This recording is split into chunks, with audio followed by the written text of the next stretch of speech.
Hai guys, di video kali ini saya akan update soal Bitcoin apakah dia bullish atau bearish, bagaimana dengan close weekly-nya, bagaimana juga dengan analisa harga Ethereum, Bitcoin Dominance Index, likuidasi Ethereum juga, dan ada berita atau kira-kira prediksi mengenai semester kedua daripada tahun 2002 ini kira-kira akan bagaimana.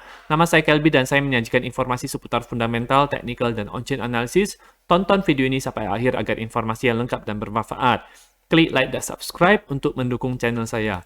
Kita akan lihat Bitcoin di time frame weekly. Time frame weekly-nya itu close-nya itu bagus, jadi naik dari 20.776 itu sampai ke puncaknya itu di 24.288, tetapi dia close-nya di bawah daripada 200 weekly moving average ini, dan Bitcoin harus berada di atas 200 weekly moving average ini agar bisa melanjutkan pergerakan harga ke atas, tetapi ini ternyata dia dihalangi oleh daripada garis ini, dan minggu ini dimulai dengan semacam penurunan. Jadi kita bisa expect ada downside lagi untuk harga Bitcoin kalau kita lihat untuk dari time frame yang weekly ini. Karena dia semacam sudah retest 200 weekly moving average ini, tetapi dia gagal untuk close di atasnya. Jadi kemungkinan besar dia harus retest di daerah 300 weekly moving average-nya itu yang berada di daerah di harga 16.900-an atau 17.000 kita bulatkan ya.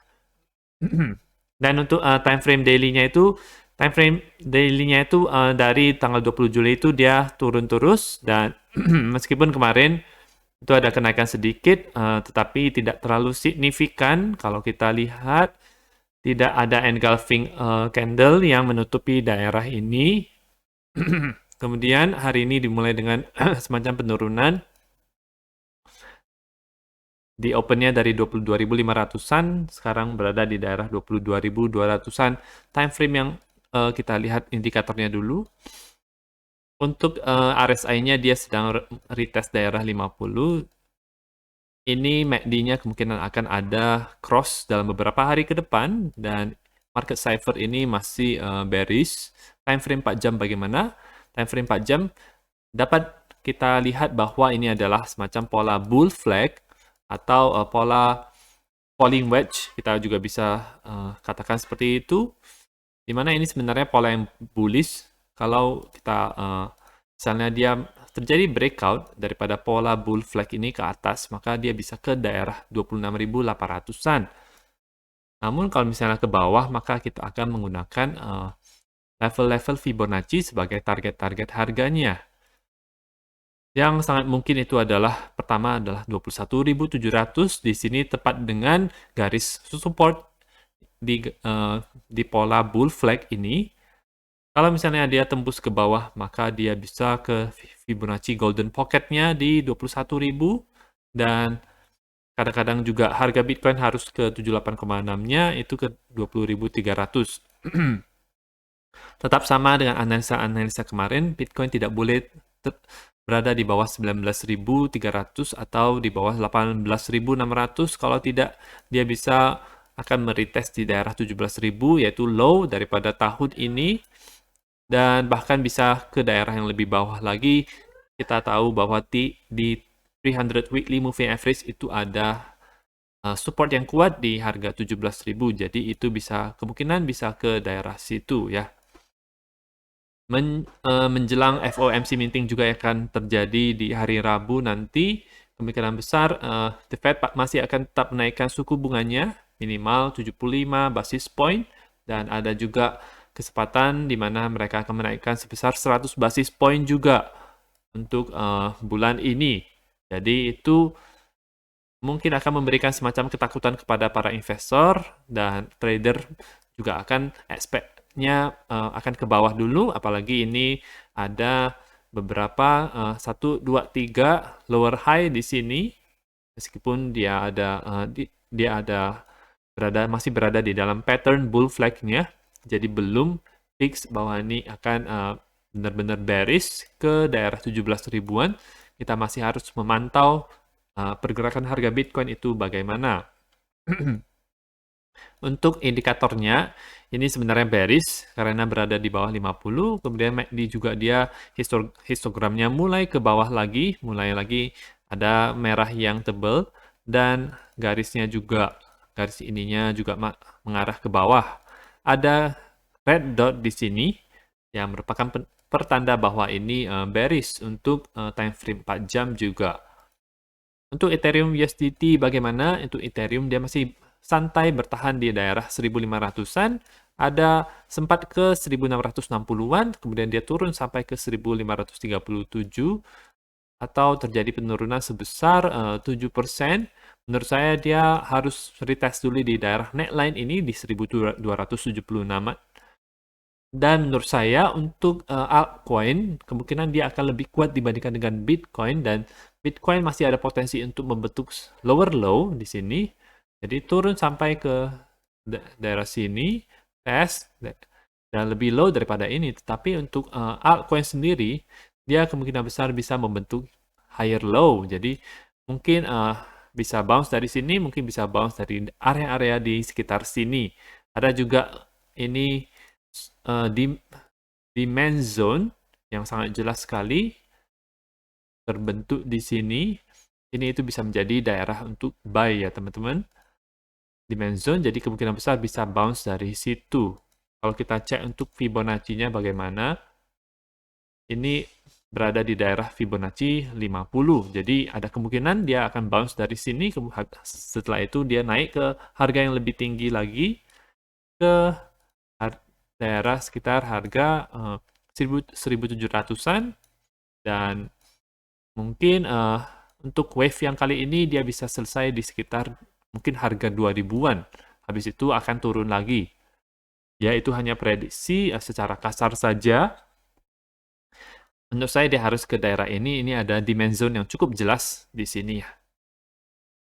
Dan Bitcoin dominance ini kembali menurun selama beberapa hari terakhir. Ini sudah dimulai dari tanggal 12 Juli, jadi altcoin itu lebih menguat terhadap Bitcoin, malah Bitcoin yang melemah. Kita akan pantau terus. Dan ini ada likuidasi daripada long di test dump-nya. Jadi ini adalah test dump-nya, dump sedikit, oh ya banyak likuidasi ya. Ethereum ini men-lead atau memimpin likuidasinya. Top longs ini berada di dalam situasi disbelief. Oke, jadi mungkin ya kurang tahu apa maksud dia mengenai disbelief itu sendiri. Tetapi kalau kita lihat level orang-orang banyak yang long sekarang, jadi itu menjadi semacam makanan buat para whale. Whale menjebak orang-orang untuk melong ketika harga naik seperti ini, orang-orang jadi FOMO ke atas karena takut ketinggalan harga, dia tidak akan turun lagi ke daerah 1300-an, 1200-an.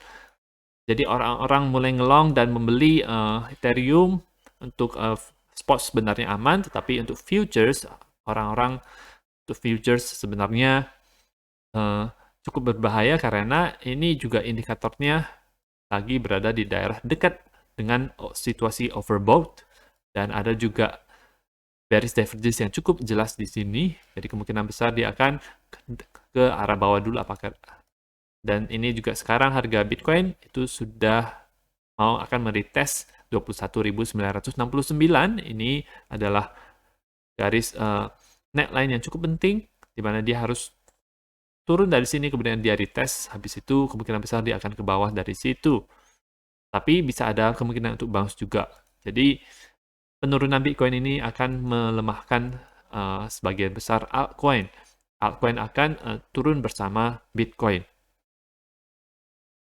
Jadi kita lihat longnya itu lebih besar daripada short, 26 miliar dibandingkan dengan 26 juta maksud saya. FTX cukup besar, 11 juta dibandingkan dengan yang short.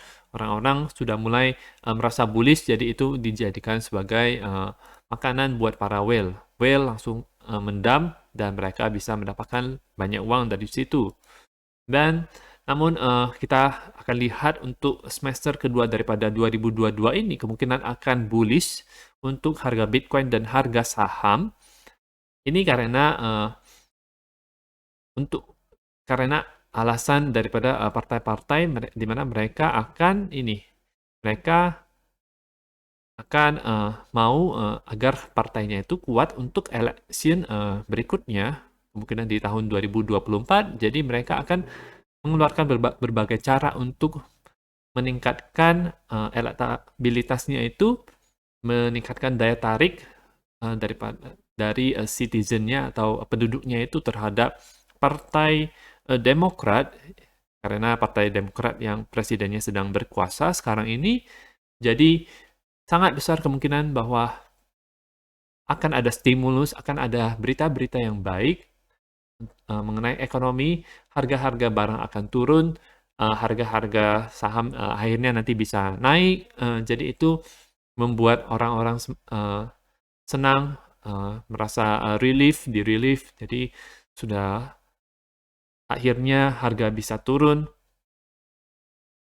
Kata income charge ini, saya tidak mau membahas tentang politik, tetapi hanya menunjukkan bahwa ini ketika di midterm, jadi pertengahan tahun, apa yang terjadi di pertengahan tahun, partai yang sedang berkuasa, ya, yaitu Partai Demokrat sekarang, itu akan memulai untuk memposting hal-hal yang baik dan mencoba untuk meningkatkan ekonomi untuk voting mereka di kemudian hari, khususnya di US President election di tahun 2024 sepertinya.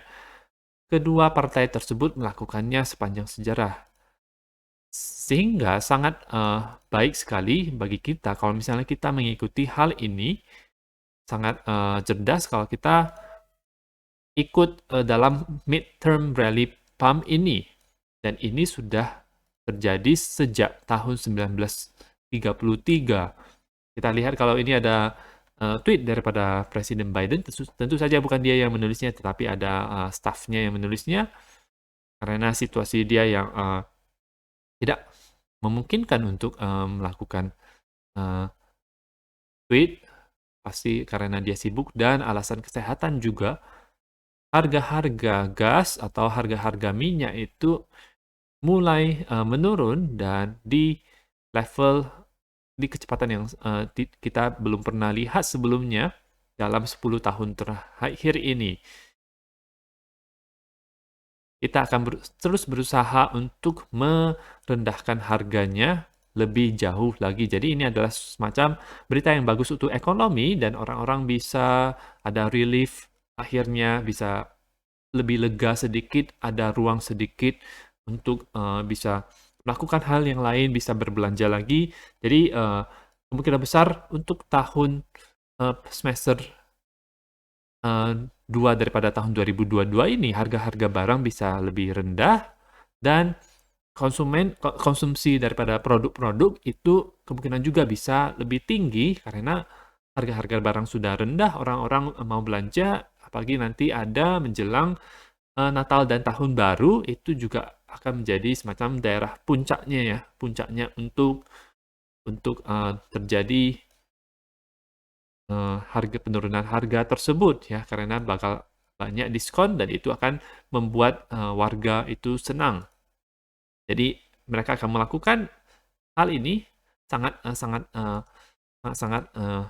pasti sekali, ya, untuk kebutuhan partai mereka agar bisa terpilih nantinya. Nah, itu saja untuk informasi pada hari ini. Semoga bermanfaat. Tetap dukung channel saya dengan mengklik like dan subscribe, dan nantikan video saya selanjutnya.